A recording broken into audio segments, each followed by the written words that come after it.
total stockholders' equity of Coronadal Company given the following information. How much is book value? How much is book value per share? Okay, that's our goal. You are auditing the balance sheet of Coronadal on December 2020 with the following. Okay, the best way to answer this is if you're taking the board exam, you just stick the amount that is part of the total stockholders' equity. For presentation purposes, of course, I have to write down. I cannot write on the screen. So I have to write down whatever I pick and identify as part of the total stockholders' equity. So current liabilities, of course, out. Bonds payable, of course, it's also a liability. Reserve for bond retirement. When you say reserve, so that's retained earnings appropriated for retirement of our bonds.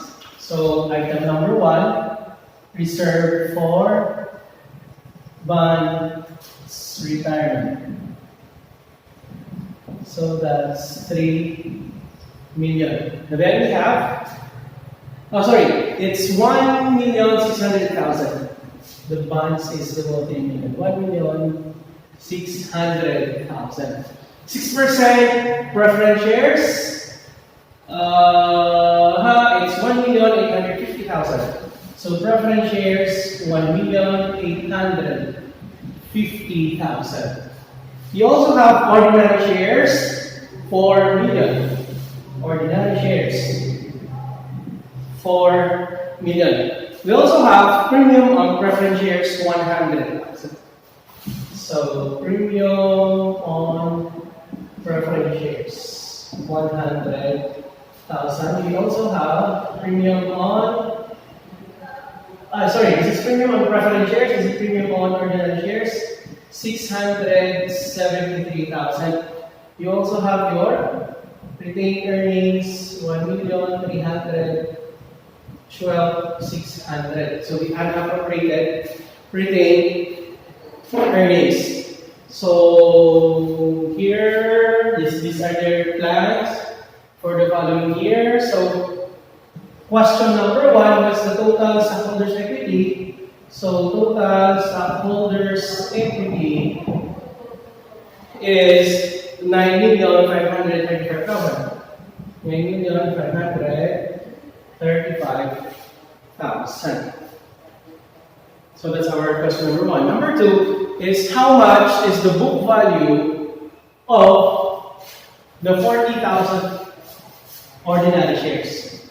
So book value is equal to total stockholders' equity divided by, so here, book value per share is your total stockholders' equity divided by outstanding shares.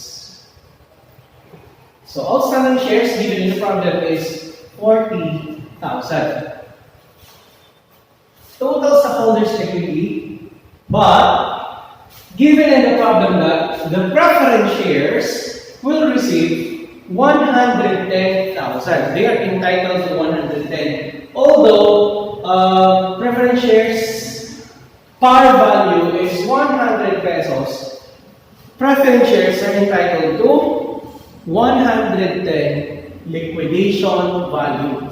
They are guaranteed of the 110,000. So that means out of this equity, we have to deduct the liquidation value of the preference shares, which is total preference shares.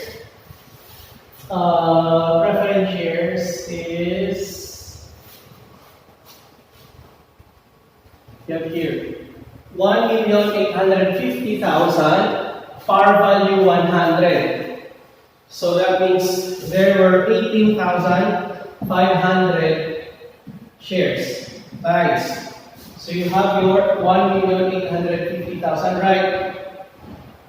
Your preference shares divided by your par, which is 100. That's where you get your 18,500. So 18,500 times the liquidation value of 110,000. That means this will go to the preferred stockholders, which is 2,035,000. So the net equity that belongs to the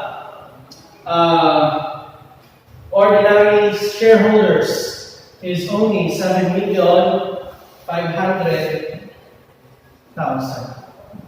7,500,000. Sorry, this is 953,600. So this is also 7,500,600. Correction here. 600, 600, 600. So this is the book value of the 40,000 ordinary shares. 7,600,000. So you have question number 1, what is our total stockholders' equity? So 953,600. Question number 2, how much is the book value of ordinary shares for 40,000? So it's 7,500,600. And last, how much is our book value per share? So total stockholders' equity pertaining to ordinary shares only is, I put my answer here. So your book value per share is equal to 7,500,600 divided by total outstanding shares of 40,000.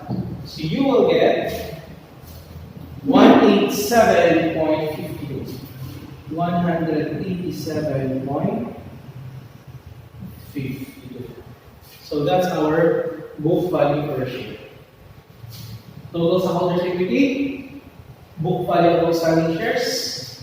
Don't forget to deduct the liquidation value of preferred shares if there is. And number 3, the book value per share.